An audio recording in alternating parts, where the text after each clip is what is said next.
Assalamualaikum warahmatullahi wabarakatuh. Halo semuanya, di kesempatan kali ini saya mau membahas kasus nomor 5 tentang perbedaan antara praktik medis dan keyakinan agama dalam perspektif filsafat ilmu. Di kasus ini diceritakan ada seorang dokter yang baru membuka praktik di sebuah desa yang masyarakatnya cukup religius. Dokter tersebut ingin memberikan pengobatan terbaik kepada pasiennya dengan menggunakan pengobatan modern seperti vaksin dan terapi medis. Tapi ternyata banyak pasien yang menolak pengobatan tersebut karena mereka lebih percaya kepada doa dan pengobatan tradisional yang sudah diwariskan dalam komunitas mereka. Salah satu contohnya adalah seorang ibu muda yang lebih memilih mengandalkan doa dibanding pengobatan modern karena menurutnya kesembuhan datang dari Tuhan. Di sisi lain, dokter merasa bingung dan frustasi karena ia ingin membantu pasiennya sembuh, tetapi juga harus menghormati keyakinan mereka. Menurut saya, kasus ini menarik sekali karena menunjukkan bahwa dalam kehidupan nyata ilmu pengetahuan dan keyakinan agama kadang bisa mengalami perbedaan pandangan.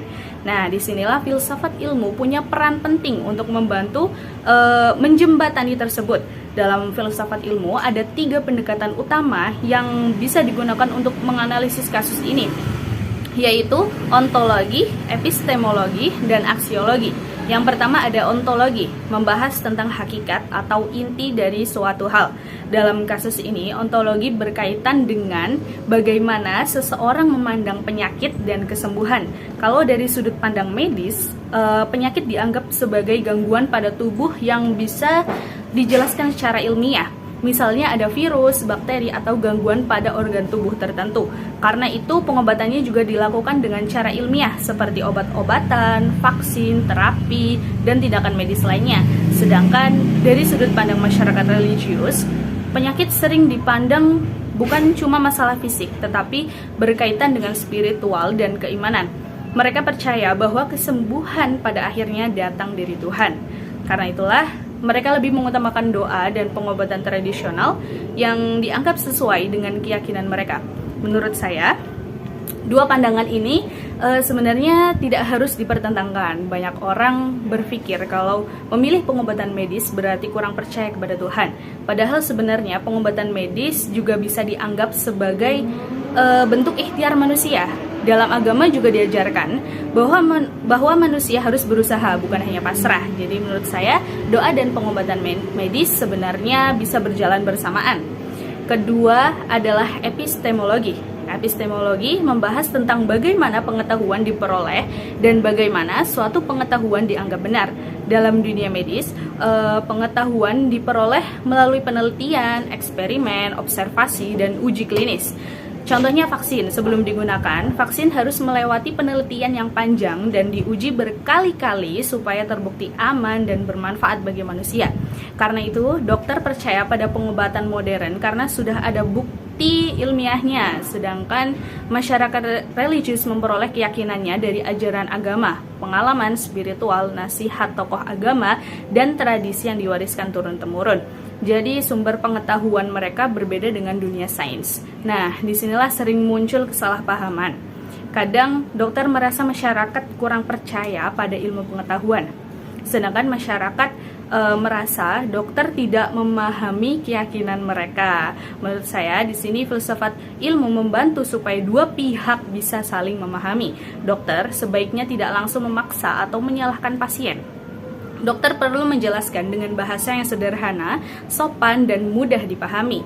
Bisa menjelaskan bahwa pengobatan modern bukan berarti melawan kehendak Tuhan nih di sini, tetapi bagian dari usaha manusia untuk menjaga kesehatan.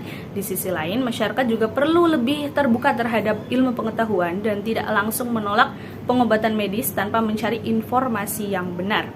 Yang ketiga adalah aksiologi. Aksiologi membahas tentang nilai, manfaat, dan etika dalam ilmu pengetahuan. Menurut saya, aspek ini sangat penting dalam kasus ini karena dokter bukan cuma dituntut pintar secara akademik, tetapi juga harus punya sikap kemanusiaan dan etika yang baik.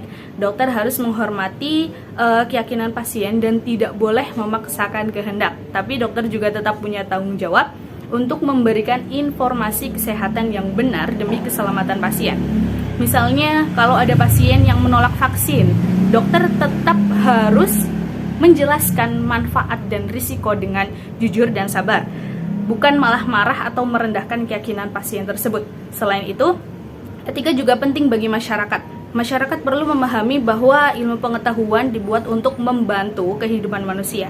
Jadi, sebenarnya agama dan ilmu pengetahuan tidak selalu bertentangan. Bahkan menurut saya, keduanya bisa saling melengkapi. Ilmu pengetahuan membantu manusia menemukan solusi secara ilmiah, sedangkan agama memberikan nilai moral, ketenangan hati, dan pedoman dalam menggunakan ilmu tersebut. Kalau dipikir-pikir, tanpa etika, ilmu pengetahuan juga bisa disalahgunakan. Sebaliknya, kalau hanya mengandalkan keyakinan tanpa mempertimbangkan ilmu pengetahuan, kadang manusia bisa kesulitan menghadapi masalah kesehatan yang serius. Jadi, menurut saya, yang paling penting adalah keseimbangan antara ilmu pengetahuan dan nilai agama. Kesimpulannya, filsafat ilmu membantu menjembatani perbedaan antara praktik medis dan keyakinan agama melalui pendekatan ontologi, epistemologi, dan aksiologi. Dari aspek ontologi, kita bisa memahami bahwa masyarakat memiliki pandang yang berbeda tentang penyakit dan kesembuhan. Dari aspek epistemologi, kita memahami bahwa ilmu pengetahuan dan keyakinan agama memiliki sumber pengetahuan yang berbeda. Dan dari aspek aksiologi, kita belajar bahwa etika, komunikasi yang baik, dan sikap saling menghormati sangat penting dalam menyelesaikan perbedaan tersebut. Menurut saya di sini ilmu kedokteran dan agama sebenarnya tidak perlu dipertentangkan karena keduanya bisa berjalan berdampingan demi kebaikan manusia. Sekian pembahasan dari saya, Syifa. Terima kasih. Wassalamualaikum warahmatullahi wabarakatuh. Sampai jumpa.